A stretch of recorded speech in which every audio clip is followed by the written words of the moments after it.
Oke, jadi halo semuanya, ini gue kedatangan ini konglomerat muda ini. Katanya di Hotman nih hartanya 5 triliun. Oke, jadi kita sekarang datang kantornya, kita pengen belajar-belajar kayak gimana sih caranya untuk jadi seorang triliuner. Lu masih umur berapa bro? Sekarang 37. Sekarang 37 nih, kita tumben nih ketemunya pagi biasanya. Oke, ini buat yang belum kenal, Andrew ini boleh mungkin kasih tahu bisnis lu tuh ada apa aja sih bro? Awal bisnis itu dari tahun 2006 ya, saya sambil lulus kuliah, belum lulus malahan, waktu ambil tugas akhir, itu saya buka bisnis pertama itu Pusat Gadai Indonesia namanya. PGI Iya, sekarang? PGI, Pusat Gadai Indonesia. Nah Oke. itu dari 2006 Desember lah saya mulai ya. Oke. Dari 2006 berarti sekitar 17 tahun sampai sekarang. 17 17 tahun ya. tahun. Nah, dari Pusat Gadai Indonesia, lu kan disebut sebagai bosnya Holy Wings ya. Jadi ada apa aja nih bisnis lu? Satu gadai. Sebenarnya Gadai itu saya dari, sampai sekarang saya fokusnya di Gadai. Gadai ya. Jadi Holy Wings apa itu? Iseng-iseng doang tuh. Holy Wings itu gini ceritanya, Tim. Tahun 2020 pada saat COVID, Iya. itu restoran tuh tutup semua, termasuk HW tutup semua kan, bar semua tutup, kira-kira 6 bulan dia tutup. Oke. Nah terus di sana dia masih harus bayar karyawannya, dia masih harus ekspansi yang masih dibangun, tukangnya tetap harus dibayar semua, sewa juga harus dibayar semua. Nah dia cari investor untuk jual holdingnya. Oke. Dia cari banyak orang, beberapa orang lah ya, ada mau masuk, mau cek pembukuan apa segala macem. Cuma semua pada takut, kapan restoran ini buka lagi? 2020 itu. Iya 2020 semua pada takut. Ketemu aja susah kan, takut masker apa segala macam. Jadi dia mikir, orang-orang mikir gini, kayaknya bukan timing yang tepat. Kita nggak tahu kan masuk duit, terus kapan buka lagi gitu. Jadi pada saat itu kebetulan saya doang yang berani gitu. Makanya saya masuknya di tahun 2020 itu. Justru masuk ke Holy Wings injeknya duit tahun Tahun 2020 pada saat tutup. Oke. Masih. Berarti waktu itu kalau Hotman tuh Bang Hotman masuknya kapan? Bang Hotman baru nggak nyampe setahun ya, baru. Nggak nyampe setahun. Jadi pada saat rame dia. Jadi dia belinya pada saat mahal. Oke. Mahal. Saya pada Tapi, saat murah. berarti gedean siapa nih? Dari ketawa. Oke. Ini gimana sih caranya lu pertama kali mulai Gadai? Gadai kan bisnis yang sebenarnya menurut orang tuh gak gampang ya bro, masuk ke dalam industri bisnis Gadai. Udah ada beberapa market leadernya mungkin waktu itu. Jadi Nggak ada. belum ada justru waktu itu. Justru waktu itu 2006 Desember anggap 2007 itu pertama kali saya pionir, pertama kali di Jakarta yang menerima Gadai elektronik ya. Oke. Saya kan waktu itu terimanya Gadai elektronik. Sampai sekarang sih Gadai elektronik itu saya pertama kali, nggak ada orang lain. Adanya di counter-counter handphone, sekalian dia terima Gadai gitu. Kalau saya fokus di khusus Gadai doang. Jadi Oke. itu pertama. Pertanyaan gua kenapa lu bisa kepikiran bisnisnya Gadai gitu? Waktu pas awal kuliah. Awal kuliah, sebenarnya orang tua saya udah terima Gadai di Surabaya, cuma Oke. BPKB motor waktu itu. Oke. Jadi kita coba elektronik di Jakarta gitu. Oke. Jadi lu yang pionir untuk Gadai elektronik. Di Jakarta, Nah, ya. buat teman-teman yang masih awam tentang dunia Gadai, coba jelasin kayak bisnis modelnya secara simpel tuh gimana, Bang? Gadai itu sebenarnya ngapain sih? Sebenarnya kalau di bisnis finance itu pasti ada orang nabung, ada orang minjemin gitu kan. Kalau Iya. ini kan khusus diminjemin gitu. Kalau minjemin itu ada dua juga dibagi. Satu based on people, satu based on collateral. Tim. Kalau based on people itu kayak di bank. Kita lihat orangnya itu punya collateral jaminan ya, punya jaminan, tapi dia kayaknya nggak bisa bayar deh untuk utang dia, nggak dipinjemin itu. Kalau di Gadai ini based on collateral, mau orangnya bisa bayar atau nggak bisa bayar, kita nggak nanya kerjaanmu apa, kenapa kamu minjem, kita nggak nanya. Yang penting kolateralnya, jaminannya segini, kita pinjeminnya segini, dia mau, dia ambil. Nah itu bedanya di situ. Oke, jadi kalau Gadai itu udah pasti ibaratnya ada jaminannya. Ya. Nah, cara kerjanya gimana? Misalnya gue mau Gadai nih, gue punya handphone, gue kasih ke lu, terus apa yang gue dapat dan gimana cara bisnisnya kerja? Simple sih biasanya. Ini tujuannya untuk pinjaman jangka pendek sih. Biasanya orang sebelum gajian ya. Biasanya orang kan gajian Tanggal 18-an berarti? 18, Ngambilnya tanggal 15, 20 gitu dia pinjem. Tanggal 25 nanti berbondong-bondong untuk melunasi dia. Oke, jadi dia pinjam biasa dari 18-20, lunasinnya pas 25. gajian. Nah ya, soalnya dia prefer itu daripada dia harus jual barangnya terus nanti beli lagi tanggal 25. Gapnya terlalu besar kan. Kalau ini kan gapnya kecil. Oke, dan kalau misalnya apalagi elektronik, kalau dijual tuh kan datanya yang banyak yang Datanya repot hilang. kan, harus backup terus upload lagi gitu ya, mungkin lebih repot. Jadi dia mendingan gitulah, lebih simpel ya daripada simpel. mungkin pinjam tetangganya atau pinjam Malu kan, saudaranya. malu. Iya. Belum tentu dipinjemin lagi. Oke, jadi gini misalnya mau pinjam nih, gue punya handphone harganya 5 juta, gue kasih ke lu, gue dapat berapa? 5 juta itu harga baru atau harga pasar? Harga pasar lah, misalnya Kalau harga pasar 5 juta, mungkin kira-kira bisa dapat 4 juta lah. Gue dapat cash 4 juta. Cash 4 juta. Dan gue harus balikinnya Balikinnya kalau seminggu 2 minggu itu 4 juta 200 berarti. 4 juta 200. Berarti kan Oke. dengan selisih 200 ribu itu kan lumayan kan daripada minjem orang atau Iya sih. tapi rata-rata nggak 4 juta sih, rata-rata orang ngambilnya 1,5 juta. Kalau 1,5 juta itu dalam seminggu berapa harus balikinnya? 75 ribu tambahnya, berarti 1.575.000 gitu. 1.750.000. Tiket size kita kira-kira 1 juta sampai 1,5 juta sih. Oke, jadi jarang handphone yang 5 juta. Jarang lah. Jadi handphonenya 1 juta nih, atau handphonenya 2 juta lu kasih 1,5 juta. Ya, Biar rata-rata. 70% kira-kira LTV-nya. Oke, LTV kira 70%. Jadi lu untung dua-duanya dong. Mau dia kasih lu uang, lu untung. Kalau dia nggak kasih di tanggal yang dia bilang, barangnya lu ambil. Kalau dia tebus kita untung, kalau dia nggak tebus itu ini yang repot nih. Karena kita ada jatuh temponya, ada masa tenggangnya, ada masa waktu jualnya. Ini yang repot ya. Setidaknya balik modal aja kita udah bagus. Setidaknya balik modal. Ya, balik pinjamannya kita udah bagus, jangan mikir untung. Karena panjang kan, kita harus nunggu. Nggak mungkin dia udah jatuh tempo langsung kita jual kan nggak mungkin. Oke. Let's say ada 10 orang nih yang datang ke Gadai lu, kira-kira berapa sih yang nggak balikin? Enggak banyak sih, 1 bahkan. Satu. 1 dari 10 aja yang nggak bisa nembus. Jadi kalau dihitung sebagai, misalnya kayak bank ini, NPL lu tuh cuma 10% berarti ya? Iya, rata-rata segitu. Kalau bank kan 5% paling cuma kan. Ini 10% lah kira. Yang lu buang berapa banyak kira-kira bro per bulan berarti barang yang Tawan omsetnya dong. jadi ketahuan nih bener-bener. Kalau ini bukan crazy rich yang bohong-bohongan ini. Mancing-mancing ini. Kalau kira-kira berapa banyak sih handphone yang lu buang? Jadi orang bisa ngitung ya 10%. Banyak lah intinya banyak. Banyak. Sampai akhirnya harus buka juga di dekat sini ya, Ya, toko sendiri. kita. Dulu buangnya ke mana tuh bro barang-barang? Dulu di Roxy. Dulu buangnya di Roxy terus semua. sekarang buang sendiri. Kita lumayan lah untuk memajuin reseller juga. Banyak reseller kita beli handphone terus jual lagi, banyak sampai bisa beli rumah gitu.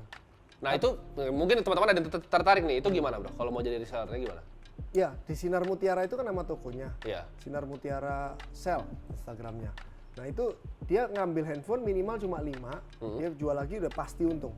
Jadi kita garansi untung. Lu ngambil 5, garansi untung. Kalau nggak untung balikin. Selama ini dalam sejarah nggak ada yang nggak untung soalnya. Ambil gitu. Karena itu barangnya hasil lu ambil dari barang tadahan gitu. Oke, jadi ini bisnis yang menarik ya.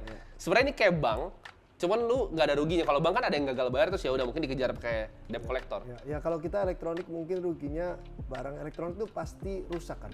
Ya.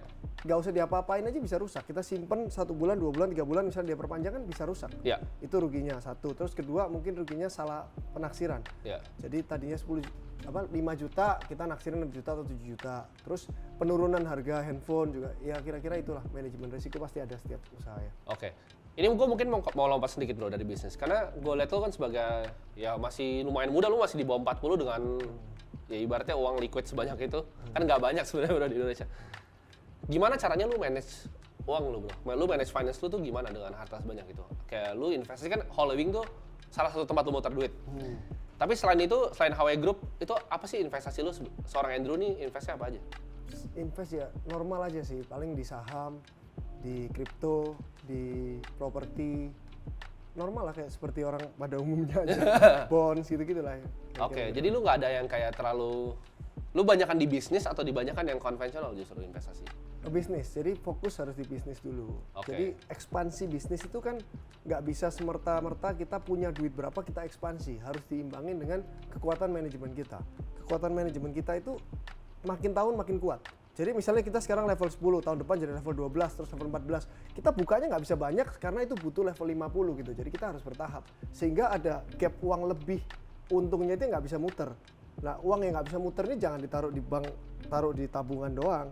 Harusnya cari investasi yang menarik lah. Tentunya mungkin ya bisa kripto, bisa saham, bisa properti, apa aja lah. Tapi saya lebih pilih yang liquid sih harusnya ya. Lu lebih pilih yang liquid ya? Kalau properti banyak? Properti itu gini, nah gini, ini menariknya. Lu pilih pertama yang liquid, saham, kripto, emas itu kan liquid. Oke. Lu beli itu dulu, taruh situ dulu. Kapan ini boleh ditukar jadi properti? Pada saat ada orang jual propertinya murah di bawah pasar. Terdiskon berarti ya? Diskon. Dapat diskon ini yang liquid lu boleh potong. Walaupun yang liquid ini rugi ya. Oke. Kripto lu turun. Tapi ini kan diskonnya banyak. Kripto lu turun 20%. Diskon propertinya 40-50%. Bisa tuker tembak ke sini. Nah, kapan dapat timing yang begitu, bro? Timing dapat diskon properti itu semakin banyak lu berteman, semakin banyak opportunity-nya. Oke, karena di properti gue tahu sih ada di stress market memang ada beberapa agen yang justru nyari yang diskon kayak misalnya abis cerai nih mau cepet-cepet yang penting beres nih tapi lu bayarnya cash gitu. Ada itu pun lu harus ngerti loh. Lu bisa aja beli ini apartemen lah apa murah sekali 10 miliar jadi 4 miliar, lu beli 4 miliar, lu jual juga belum tentu ada yang nawar loh. Kalau salah gitu. Pengalaman properti lu kan lu mungkin lu tahu banyak lah ya, lu kan di HW Group juga, lu bangun beach club di Bali paling besar di Asia Atlas. Properti di Indo tuh bisa cuan nggak sih? Gue mau nanya jujur dari perspektif lu, gue yakin lu pasti udah coba banyak hal. Sejak 2013 itu sedikit yang bisa untung. Sebelumnya kan berbondong-bondong. Kayak gampang deh, kayak tanah ya dulu waktu gua kuliah itu tahun 2003 kan. Itu gua lihat Senayan Residence. Itu paling prime di Jakarta. Keren banget lah pokoknya, gila. Waktu itu wah keren. 2005 2006 gua masuk harganya 20 juta per meter, gue bilang, gila ini gue cari duit, giliran gue udah dapet duit, nanti ini harganya udah 100 juta, 150 juta, ini seumur hidup gue nggak bisa nih beli di sini, gue mikir gitu kan. Ternyata pada saat tahun 2013 ke atas kan dia stuck harganya. Jadi bisnis gue naik, ininya stuck, akhirnya bisa kebeli nih. Jadi properti jangan bilang pasti untung, ya pasti untung kalau ditarik panjang gitu kan.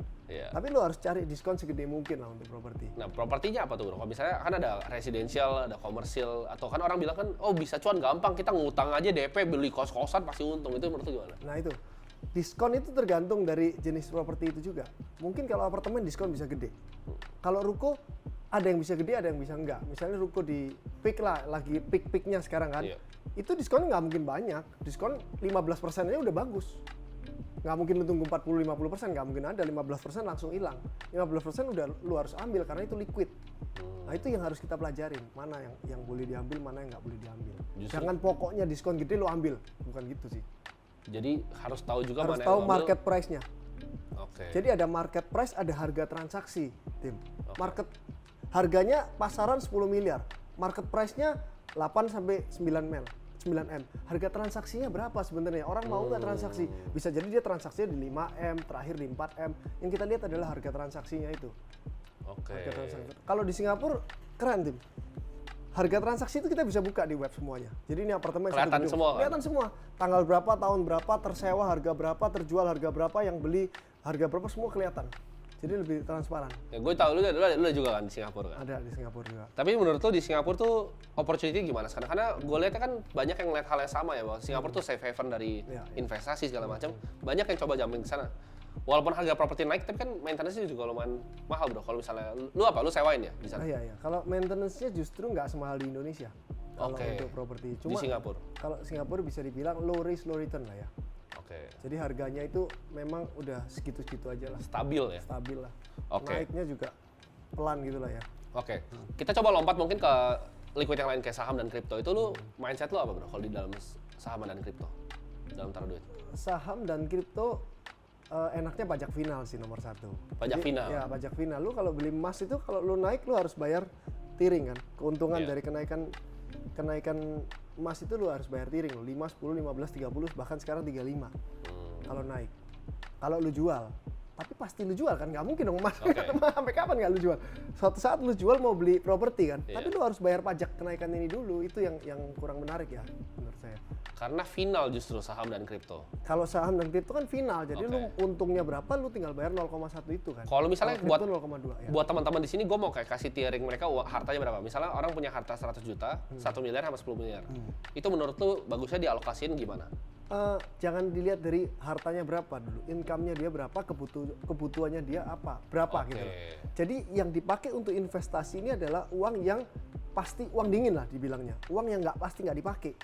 Jangan sampai lu pakai beli kripto misalnya, terus giliran lu butuh duit buat makan dijual. Jadi jangan sampai ada kebutuhan hidup ini dijual, jangan. Ini yang benar-benar adem. Jadi kalau beli kripto, beli saham itu beli aja, jangan jual. Lu jual pada saat lu mau beli sesuatu yang lebih murah. Gue mau nanya, trading bisa kaya nggak bro kalau saham dan kripto menurut lu? Nggak bisa. Ini datang dari triliuner ya? Kalau trading bisa kaya, gua titip duit gua di trader lah. Untungnya lu ambil lah 50-50 deh. Tapi so far nggak ada ya bro? So far ya kalau untung bilang untung, kalau rugi bilang rugi. Ya gua aja trading sendiri. Jadi lu selalu mindsetnya long term ya? Long term lah. Kayak kripto, misal lu belinya apa bro kalau kripto? Bitcoin sama Ethereum aja lah. Lu tahan panjang aja ya? Panjang sampai dijual, sampai udah nggak punya duit liquid cash, dan ada yang nawarin barang yang lebih murah lainnya. Misalnya jam tangan, ada yang orang butuh duit, jual langsung Ethereumnya, jual gini. Kalau nggak ada, beli terus dong harusnya. Kalau menurut lu kan ada orang ngomong kan gini, bro ngapain sih hidup tuh kan harus hemat, ngapain sih flexing beli jam tangan, Patek Philippe segala macam. Sebagai orang yang punya jam tuh banyak banget gua tahu. Menurut tuh pandangan terhadap jam apa? Kan sebenarnya bisa investasi yang bisa dipakai juga. Iya, Itu bisa aset yang kalau lu ibaratnya lu lari ke luar negeri, lu bisa jual juga di luar. Menurut lu gimana bro? Iya, Jam tangan. tergantung ya. Beli jam tangan tergantung mereknya juga kan. Ada yang bisa naik, ada yang nggak bisa kan. Jadi kalau lu ngerti, lu bisa beli barang. Ada yang nggak naik, nggak turun, tetap gitu juga. Nggak apa-apa juga sih menurut saya, tergantung. Kalau dia hobinya udah jam tangan, ditahan-tahan padahal dia tahu ini jam tangannya bisa untung atau tetap, ya nggak apa-apa dia beli sih harusnya. Lu kasih list brand bro, kayak 3 brand, top 3 yang menurut lu tuh harganya oke dan bisa naik di jam tangan. Nomor 1 pasti Rolex lah ya, paling untuk pemula starting masuk Rolex. Kemungkinan rugi itu kecil ya, baru tahun ini doang dia koreksinya lumayan dalam kan, ya. iya. Itu sepanjang sejarah sih tahun ini paling dalam. Jadi beli sekarang Harusnya sebenarnya bagus. sekarang beli ya. Oke, untuk pemula Rolex saran lu apa? Day-date kah? Nah ini dia. Mungkin kan yang boleh dibeli kan mungkin day-date, daytime gitu kan. Iya. Day-date, Day-date. Daytona, gitu, tergantung Daytona. dari ada duitnya berapa gitu. Iya. Ya harusnya Daytona kayak aman mungkin. Daytona yang aman ya. Oke, selain Rolex, Rolex, Patek, kalau mau di atasnya lagi RM mungkin ya. RM juga masih oke harganya. Tapi kan koreksi bisa dalam banget RM. Sekarang udah koreksi harusnya. Oh, udah bottom nih RM berarti. Menurut saya sih waktunya beli lah, time to buy. Time to buy. Oke, menarik. Selain itu lu ada apa aja? Kan lu ada Lambo juga, lu baru beli ini ya, Urus ya. Ya, itu juga saya intinya gini, Lim. Yang gua beli ini gua diam semua naik. Mau mobil, mau apa? Jam tangan, mau properti gua diam aja semua naik nih. Jadi gua nggak pernah foya-foya sebenarnya. Tapi nggak ada, orang biasa nggak ngerti itu. Orang kira kan, oh lu beli untuk flexing nih. Iya, betul. Buat gaya-gayaan ya Gua lu. beli Urus ya, 7,5 M. Ah, Sekarang orang buka 10 M. Urus ya. Iya. Gue beli Lambo yang 50 anniversary kan. Iya. Jadi cuma ada Itu 100 berapa? ya? Cuma ada 100. 100 kan ya? 12 M ya, 12. Lebih. Iya, gue beli waktu itu 10 koma. Sekarang orang buka 12-an. 13 kan? 12 12 13. sampai 13, kalau on 13 kan? Iya. Gue beli 10 koma, gue diemin aja ntar juga 14, 15 kan gitu kan. Jadi sebenarnya belinya harus tepat sih, kalau memang untuk investasi. Kalau memang untuk hobi dia suka dan duitnya lebih-lebih ya boleh aja sih, nggak ada salahnya sih. Mau Oke. nyimpen duit sampai kapan tuh? Nah, itu ngomongin soal duit. Ada nggak sih bro yang lu sebenarnya sebagai triliuner nih, lu masih pelit gitu untuk beli barang gitu? Ada nggak sih barang yang dari dulu sampai sekarang kayak, oh di sini gue masih pelit lah gitu. Misalnya kalau makan ya udahlah, gitu hemat-hemat. Nggak ada. Sebenarnya bukan kata-katanya nggak cocok kalau pelit. Kita itu tetap cari yang good deal gimana. Good deal. Yang good deal gimana? Misalnya gampang deh, gue bikin usaha ini kan cetak kertas tuh. Cetak kertas untuk surat bukti gadainya. Ya. Satu biji kertas kan cuma 100 sekian rupiah kan. Gue tawar 10 rupiah. Dia bilang gini orangnya misalnya, loh masa Ko Andrew nawar sih? Gitu kan. Masa Ko Andrew nawar? Apa artinya duit ini buat Ko Andrew? Kalau gue nggak nawar, gue nggak sampai titik sini. Gitu. Ini kan perjalanan 17 tahun gue nawar, negosiasi, berhemat, cari yang good deal sehingga ada di titik ini gitu loh. Gitu. Oke. Cari good deal lah. Tapi pandangan lu buat orang, katanya orang kaya yang pelit tuh menurut lu ada nggak sih? Pelit ya.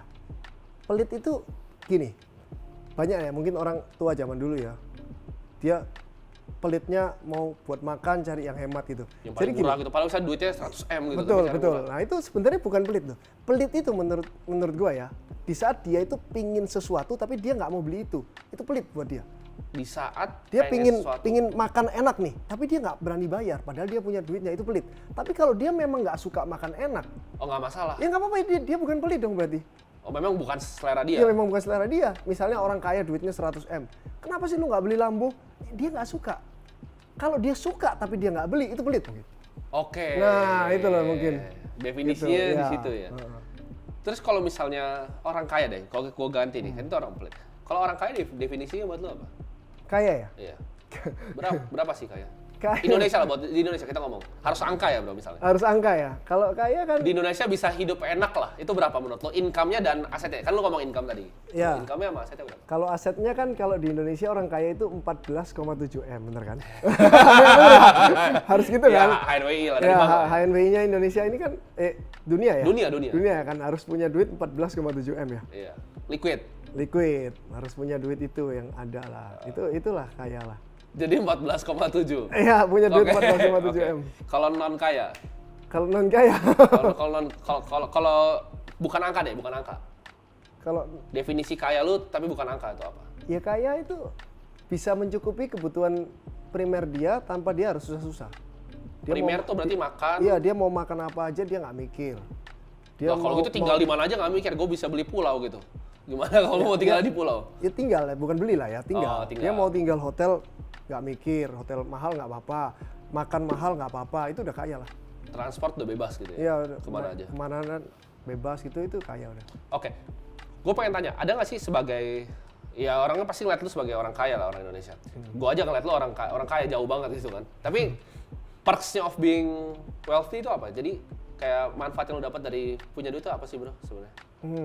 Kan pasti beda-beda manfaat yang, contoh misalnya gue pribadi, dari gue waktu itu mungkin kayak 4 tahun lalu baru pegang duit, misalnya saya liquid sama sekarang, gue ngerasain banyak perbedaan nih dalam hidup gue. Nah kalau lu manfaatnya apa tuh Bu? Bedanya dari misalnya 10M, 100M, 500M, 1 triliun, 2 triliun, 5 triliun sampai lu sekarang. Oke.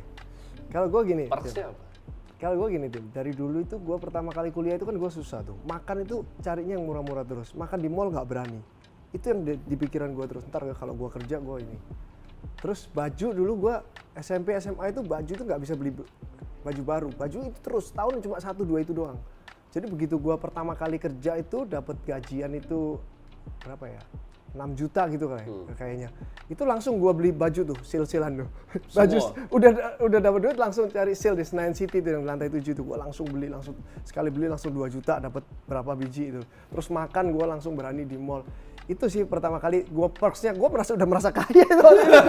Selama ini gua susah, ini kali ini gua udah gak susah gua pakai itu lah. Ya terus kalau ngomong 10M, 100M Apa tuh? Ya. Mulai dapat mainan baru apa gitu? ya Akses kemana gitu? mungkin lebih kita investasi ya, yang tidak terbatas di dunia ini itu investasi. Duit lu berapapun itu investasi itu nggak bisa habis kan. Itu sih yang lu harus, makin lu kaya makin lu harus wise. Investasinya di mana? Oke, let's say punya uang 100 miliar, lu bakal baginya gimana tuh? Investasi yang wise menurut lu gimana? 100 miliar liquid gitu Liquid, maksudnya. 100 miliar. Gue punya 100 miliar liquid. Waktu dulu. Gue pernah baca nih Tim. Bedanya high net worth sama ultra high net worth. High net worth investasinya itu deposito tuh. Yang aman-aman tuh. Begitu lu masuk ultra, udah mulai masuk kripto. Lu masuk yang Fine bahaya. arts. Iya, yang bener-bener Aneh. high risk. Lu masuk private Nah, equity. malah kebalik loh, justru duit lu kalau udah segitu lu Gue malah juga masuk pernah baca situ. itu. Unik banget ya. HNWI, deposito banyak kan di Deposito, bank. iya. UNHWI yang udah 500 miliar, itu mereka udah mulai aneh-aneh. Langsung aneh-aneh. Jadi sekali naik langsung lompat kan. Karena dia nggak butuh duit sewaktu-waktu dia butuh duit, dia nggak harus butuh jual saat itu juga kalau udah UHNWI. Jadi dia tunggu diem aja. 10 tahun, 20 tahun dia berlipat-lipat terus. Lu punya kayak holding periodnya. Jadi kayak misalnya kripto nih, Bitcoin misalnya turun 50%, lu bodo amat gitu. Lu nggak butuh duitnya kan. Kecuali ada yang nawarin murah lagi Nah, tadi. lu nawarin misalnya 70% diskon, lu pindahin. Di saat Bitcoin turun 50%, itu pasti ada orang lain yang diskon lebih besar lagi kalau kita kenal Sebenarnya aksesnya. benar sih. Karena market kan biasa begitu, kalau turun Iya. kita turun barengan ya. Kita gede-gedean aja, gue turun 50%, oke jam tangan lu turun berapa? Properti lu turun berapa? 40-50, ya udah gue tahan ini aja. Oke. Bener kan? That's why sebenarnya kuncinya adalah liquid. Kapan mulai masuk ke non liquid investment bro? Di harta berapa mulai ke properti, mulai belok? Gitu. Properti, gue sih properti cuma yang gue mau pakai sih. Oh berarti lu bukan yang kayak bukan properti guy lah? Bukan. Jadi lu lebih liquid berarti? Lebih liquid. Properti cuma misalnya gedung buat gue pakai. Itu kan kalau misalnya kita nggak beli, kita cuma sewa, kita mau renovasi bagus gitu kan sayang kan. Ada limitnya lah, nggak mungkin kita renovasi sampai 20 juta per meter kalau bukan Punya sendiri gitu, sayang kan. Cuma gitu aja sih kalau. Oke. Apa kayak satu decision yang menurut lu tuh mengubah hidup lu jadi Andrew kayak sekarang? Decision ya? Iya, satu keputusan yang lu ambil dan berdampak di hidup lu ada nggak? konsisten dan persistence. Jadi gue dari pertama kali gue masuk dunia kerja, gue baru mulai bangun pagi tuh. Sebelum jam 6 gue bangun. 17 tahun lalu sampai tadi pagi, gue bangun sebelum jam 6 pagi. Gue mutusin kalau kerja ya harus serius lah. Dengerin nih ya, ini harta 5 triliun bangun sebelum jam 6, lu pada bangun jam berapa lu? Jadi kerja keras, konsisten dan persisten. Tapi orang bilang, lu itu mah bacot-bacot doang tuh persisten. Bener, sengefek itu masih bro? Konsisten dan persisten. Bener, orang ngomong bacot tuh bener. Karena orang itu nggak bisa konsisten yang ngomong itu. Karena orang namanya konsisten itu kan dia coba kan. Oke, gue coba 2 minggu. Sama aja gue nggak gini-gini aja. Gue coba 2 bulan. Sama aja gue nggak gini-gini aja. Namanya konsisten bukan 2 minggu, bukan 2 bulan. 2 tahun, bahkan 20 tahun. Bahkan sampai lu berhenti kerja 60 tahun lagi. Itu namanya konsisten. Tapi ini yang gue pelajarin bro, kan gue juga ada ketemu beberapa WNHWI kan.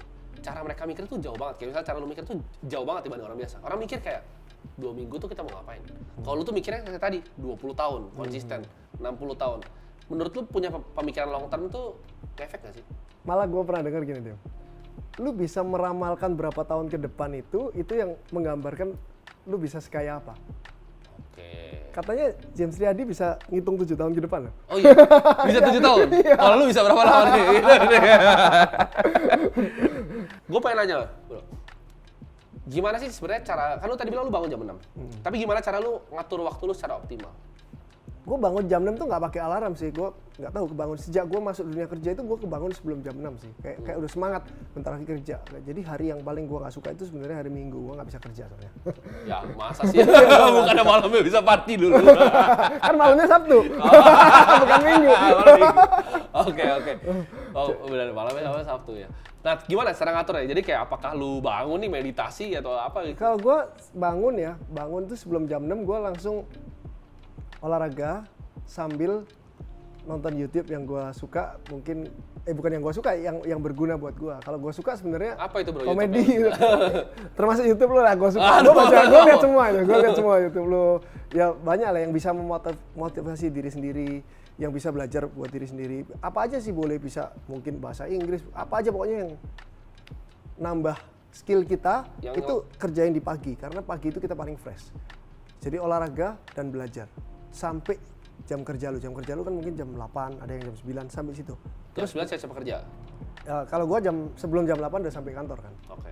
Nah terus begitu sampai kantor gua langsung selesain meeting yang paling penting. Gua langsung meeting, ambil keputusan. Yang paling penting ambil keputusan A, B, C, D semua ambil keputusan. Kira-kira sampai jam 11 udah selesai, gua 11.30 udah selesai. Istirahat sampai jam 1 kan, makan siang sama karyawan sama teman-teman gitu di kantor. Terus jam 1 mulai kerja, paling cuma sosialisasi ke karyawan-karyawan, terus cuma melakukan yang clerical job lah yang harus dilakukan, yang pengecekan. Begitu ada karyawan gua yang nanya, Pak ini gimana Pak, harus ngambil keputusan, gua semua tunda, besok aja gitu. Jadi gua nggak mau ngambil keputusan di atas jam 1 sih. Di atas jam 1? Gua nggak ngambil keputusan. Jadi jam 1 itu yang lebih clerical job? Berarti? Ya, karena gua morning person ya. Ada orang yang bangunnya jam 10 atau jam 9, jam 10, berarti dia itu ngambil keputusannya biasanya harusnya jam 10 sampai jam 3. Terus jam 5 ke atas dia baru nggak boleh. Gitu. Ya. Terus sudah selesai pulang kerja jam 5 kan normal. Kalau udah punya family ya family time. Oke. Kalau nggak punya harusnya belajar sih. Nah, ini gue lihat lu dalam lu ngatur waktu aja, lu orang yang sangat-sangat efisien kan. Lu orang yang konsisten, lu orang yang efisien juga karena waktu lu nggak mau kebuang. Lu mau jelas gue bangun nih, gue mau belajar apa hal yang gue mau tekunin. Gimana caranya? Itu kan di diri lu bro, tapi kan gua tahu lah perusahaan lu karyawan berapa? 3.000? 2.000? Di PGI 3.000-an, di HW kan 4.000 gitu. Di HW 4.000. Dari segitu banyak karyawan, gimana caranya lu bisa bikin sistem yang serapih itu bro? Maksudnya, kan kalau it's one thing untuk bikin diri kita efisien. Kalau gua juga ngerasa diri gua tuh efisien, cukup. Tapi gua belum bisa transfer itu bro, efisiensi itu ke karyawan gua. Gua tahu ada mungkin dalam yang tadi waktu kerja ini nggak full efisien. Gimana cara bikin sistemnya bro, biar efisien? Nah ini menarik nih bro. Lu kan punya karyawan banyak nih. Ada yang pinter, ada yang biasa aja kan? Iya. Kalau orangnya bebal, kasih tahu caranya bro. Kalau orangnya pinter, kasih tahu masalahnya. Oke. Kalau bebal, kasih tahu caranya. Maksudnya apa itu bro? Jadi lu mau kasih dia job desk apa? Kasih tahu ya caranya gini. Kenapanya nggak perlu tahu dia. Udah pokoknya lu kerjain ini aja udah. Kalau orangnya pinter, kasih tahu masalahnya perusahaan kita itu di sini. Jadi enaknya kita gimana. Kalau lu ngomong sama orang bebal, masalahnya di sini nih, percuma, bro. Lu buang-buang waktu lu. Mending lu kasih tahu aja caranya, pokoknya lu kerjain ini, bah. Jam 8 sampai jam segini lu kerjain ini aja, pokoknya selesai lu report ke atasan lu. Yang lebih pintar pastinya kan. Gitu. Kalau yang pintar baru kasih tahu. Masalahnya, kita itu ada masalah ini. Jadi lu harus ngapain? Itu baru boleh gitu. Oke, Efisien, itu problem efisien. gue sih kayaknya. Gue coba jelasin masalah ke orang-orang bodoh. Nah, lu coba pecah-pecah, nggak apa-apa. Orang bodoh bukan berarti jelek untuk perusahaan lu loh. Kita perlu juga. Jadi Karena bodoh tuh orang jangan bilang bodoh lah ya, orang bebal. Jadi orang bebal itu nggak mau dengar orang lain, dia merasa benar gitu. Nggak apa-apa, kita perlu orang kayak gini, tinggal kasih tahu caranya, dia akan kerjain, nggak banyak nanya, beres gitu loh. Oke. Beda loh sama orang males ya, kalau orang males sudah nggak bisa dipakai. Kan gue kalau mungkin lu turnover udah berapa bro kalau gitu? 10.000 lebih berarti ya?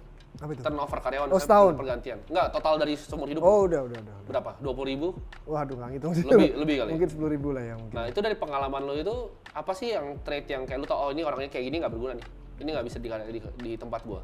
Oh, oke. Itu apa aja kayak karakter traits yang lu cari itu apa aja? Kalau gue sih turnover gede itu karena gue ngambilnya kan fresh graduate SMA bro. Yeah. Fresh graduate SMA itu masih pingin nyoba. Jadi paling kerja di gue 2 tahun, Yeah. terus dia pengen nyoba lainnya. Ya nggak apa-apa sih, gue bilang lu boleh coba kerja lainnya. Kalau lu nggak betah mau balik lagi pun gue terima lagi karena udah gue ajarin 2 tahun kan. Jadi nggak apa-apa turnover kalau dia pengen nyoba, itu nggak apa-apa sih. Maksud gua gini, dari pengalaman lo, apa yang bikin karyawan tuh bagus, apa yang bikin karyawan tuh jelek? Sifat apa ya yang paling Kan malas tadi satu. Intinya jangan malas gitu ya. Harus dia itu memang harus niat kerja. Kalau niat kerja baru lu kelompokin. Mana yang tadi bebal, mana yang tadi orang ini pinter memang. Lu harus kelompokin dan right man in the right place kan. Lu harus tahu orang ini taruh di mana, orang ini taruh di mana. Kalau dia udah rajin, dia niat kerja, tapi dia nggak berguna, yang salah kita. Oke. Kita salah taruh dia posisinya berarti. Oke. Itu untuk tugas CEO kan gitu, naruh orang tepat pada posisinya. Berarti sebenarnya kalau mereka salah juga ada salah kita juga ya? Iya, kalau dia nggak males dan niat kerja ya. Iya. Kalau dia udah males ya, salah kita juga kalau kita nggak mecat dia. Nah, gitu loh. Salah kita juga hire dia, salah Iya, kita juga nggak iya. benar dia. Hire dia oke lah, kita nggak tahu soalnya dia malas atau enggak kan. Tapi begitu kita hire, tapi kita nggak mau fire, itu yang salah. Oke. Ini mungkin bisnis lu kan bisa dibilang bukan bisnis yang gampang untuk orang masuk. Barrier to entry itu is very big untuk bikin pegadaian, untuk bikin klub paling besar di Asia, di ECBD, di paling gede di Bali, Atlas. Lu pernah ngerasa ke pressure nggak sih bro? Kayak bener-bener kayak, aduh ini lagi susah banget gitu loh. Kayak banyak pressure dari segala macam lah. Mungkin gua juga tahu HW juga pernah ada problem. Ya. Itu gimana lu? Lu handle pressure itu gimana?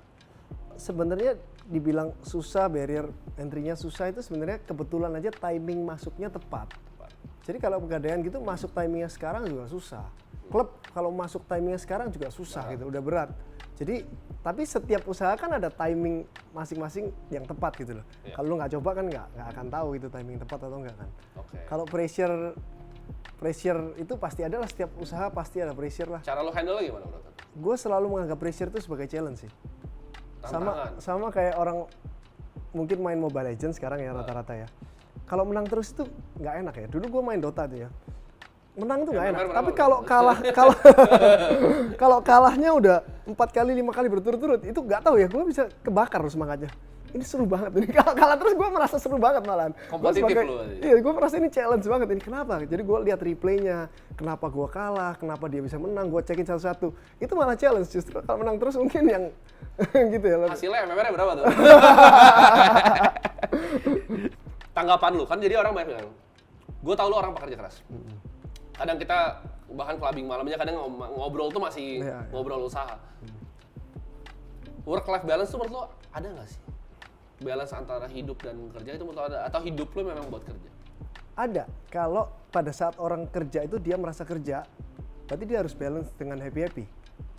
Oke. Kalau dia waktu kerja itu dia happy, ya dia nggak perlu happy-happy sebenarnya, udah happy soalnya. Lu udah happy nggak kerja sekarang? Gue kan tadi gue udah bilang happy, gue kerja Semangat itu lu semangat gue. Setiap pagi gue Sama semangat. sih. Tapi kan nggak semua orang bisa menemukan itu bro.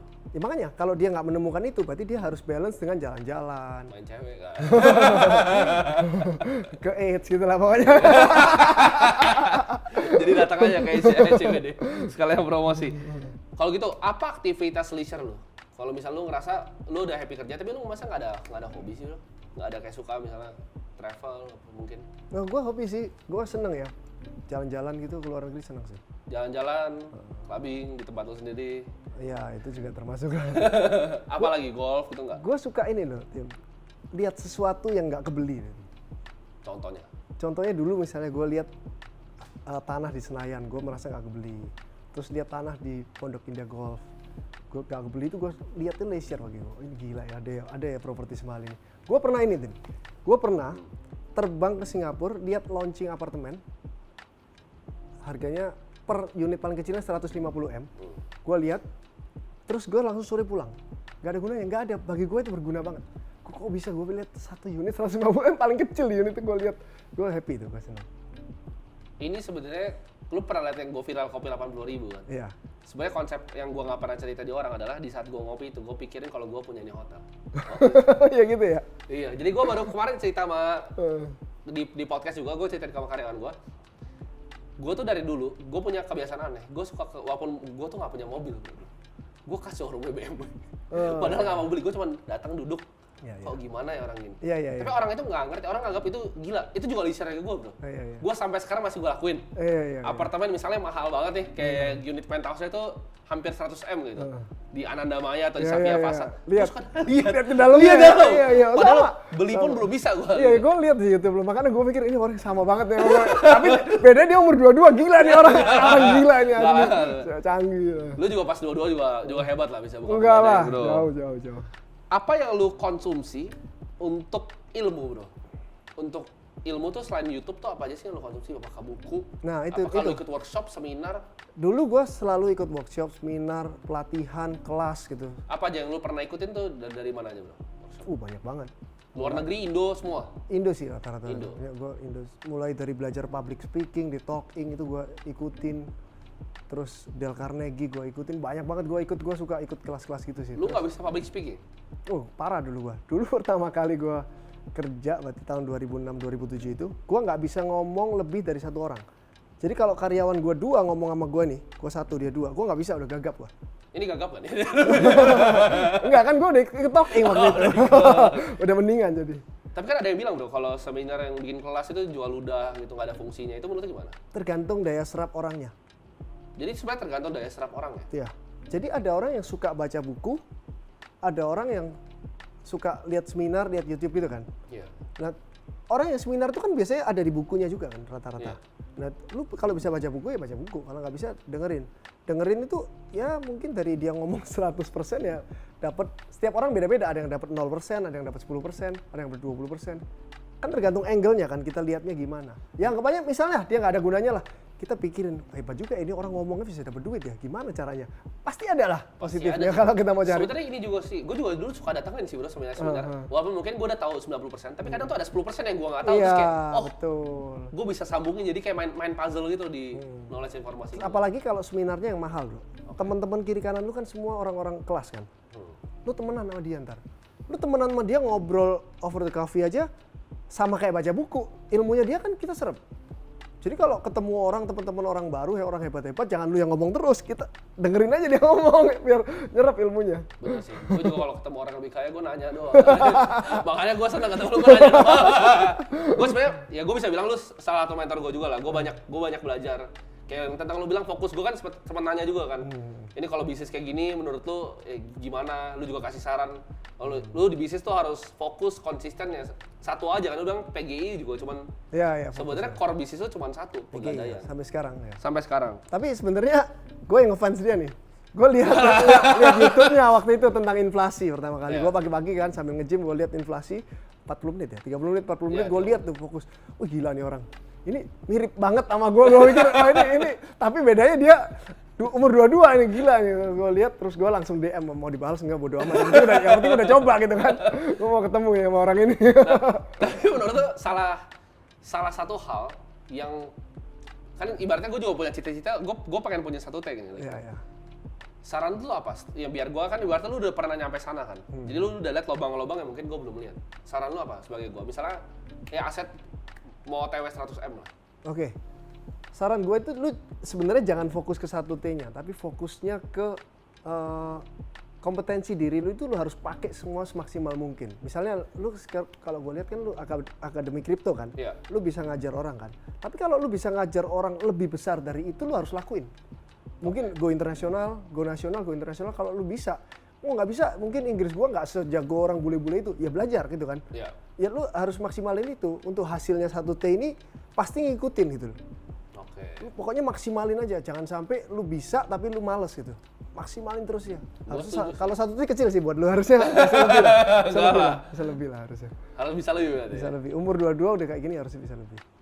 Tapi gini, selama pengalaman bisnis tuh ada nggak sih lu pernah dicek sama partner, pernah ditipu sama orang? Pengalaman paling pahit lu di hidup lu tuh yang bikin kayak sampai, pernah nggak lu mikir kayak, gue mau keluarin dari game ini, Oh, gue oke. mau main bisnis lagi gitu? Sebenarnya gini, scam itu di dunia ini banyak, ponzi banyak, dan itu akan terus ada terus kan.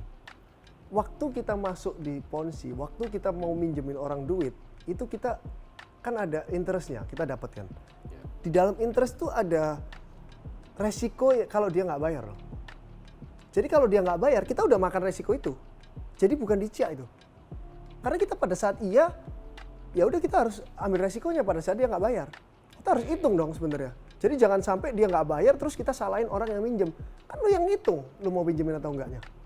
Kan lu bisa nolak pada saat itu. Kalau lu udah bilang iya, artinya resiko nggak dibayar tuh udah ada. Ya lu pasti akan maksimal untuk nagih kan. Tapi Itu kalau benar sampai nggak bayar ya salah lu juga karena lu yang memutuskan untuk minjemin gitu. Berarti emang nggak ada orang jadi pengusaha tuh nggak ada alasan sama sekali ya? Nggak. Semua tuh salah diri lu sendiri. Yes. Apapun yang terjadi, bahkan ditipu pun lu yang iyain untuk bikin Iya. deal sama dia. Iya. Ada faktor keputusan diri sendiri. Iya, kita kan bisa nolak. Misalnya nggak enak lah nolak, dia teman lama. Ya, kalau lu bilang nggak enak, artinya pada saat lu nggak dibayar, ya udah kan lu udah dibayar, nggak enak lu jadi enak gitu loh. Semuanya udah terbayar kan. Bener. Ini mungkin lompat sedikit bro. Gue pengen tanya tentang keluarga sedikit. Lu kan punya anak bro. Gimana caranya? Kan gue nanti juga mungkin suatu saat akan punya anak. Gimana caranya gue raise anak dengan harta sebanyak lu? Kan ada yang bilang kalau kayak gitu anaknya ntar jadi terlalu manja atau apa. Itu gimana caranya lu nge-balance itu? Oke, kalau gue ya akhir-akhir ini gue mikir ulang ya. Sebenarnya anak itu nggak pasti bisa nerusin kita sih. Dan nggak harus nerusin kita sih, itu tergantung dia. Ada orang misalnya anak kita yang sukanya art gitu, tapi lu paksain bisnis, kasihan juga kan? Itu hidup dia loh, bukan hidup lu loh. Dia suka bisnis, tapi bisnisnya bertentangan dengan kita. Kita paksain dengan bisnis kita, dia nggak suka. Lu paksain terus, juga nggak maksimal kan? Jadi ya nggak harus anak lu itu nerusin lu, kecuali dia memang mau. Kita ajarin semaksimal mungkin. Jadi kita kalau ke anak mungkin yang diajarin lebih ke moral ya. Paling Moral. penting sih moralnya. Jadi lu sebagai moral, lu nggak paksa untuk kayak dia. Kalau misalkan anak lu bilang, "Pak, gue mau jadi pemain biola," lu biarin. Boleh lah. Boleh, semuanya bebas. Tapi harus dipastikan dulu bahwa dia memang beneran pengen main biola, bukan ikut-ikutan teman. Gimana Beneran dia caranya? suka. Ya dia belajarnya kita lihat dong, belajarnya benar-benar tiap hari atau enggak. Terus tujuannya dia itu mau kenapa, goalnya apa. Terus pada saat dia belajar tuh dia happy atau enggak. Itu yang kita lihat. Oke. Gimana caranya lu balance antara waktu lu di bisnis sama waktu lu di keluarga? Wah, gue dari dulu itu kerjanya memang nggak sampai lembur-lembur sih ya. Sebelum jam 5 itu gue udah di rumah sih. Serius? Ya, Gua kira lu tipe yang bakal sampai hajar terus. nggak bisa, gue nggak kuat. Staminanya jam 1 aja gue udah capek banget kok buat udah orang nanya keputusannya gue tunda besok. Kalau itu gue banyak denger sih, kayak Jeff Bezos juga kalau nggak salah gitu kan, dia ada waktunya. Lu cuma boleh nanya dia di 2 jam, habis itu dia nggak mau tahu besok pokoknya. Oh, gue nggak tahu tuh. Jadi ada banyak sih yang pakai begitu. Tapi dia botak, gue enggak. 2 jam aja udah botak dia. Botak. Bayangin kalau dia lebih dari 2 jam gimana tuh. Bener sih. Jadi gimana caranya maksimalin kapasitas diri kita sebagai manusia nih? Kalau gue rasa, gue jujur mungkin gue udah coba maksimal, tapi gue rasa gue belum maksimal sih. Kayak lu bilang, gue mungkin belum ekspansi keluar segala macam. Cara lihat itu loh, kapasitas diri lu tuh gimana caranya? Atau kadang memang harus ada mentor orang lain yang lihat? Tergantung dari ambisi lu ya. Kalau ambisi lu semakin besar kan berarti lu harus kerja semakin keras kan. Ambisi lu 1T ya, lu kerja. Coba ambisi lu jadi 10T deh. Mungkin lu lebih kalap kali kalau lu pengen maksimalin. Sebenarnya bener sih, kali 10, orang bilang kali 10 ya. Iya. Ya kalau mau maksimalin kapasitas lu belajar yang banyak aja.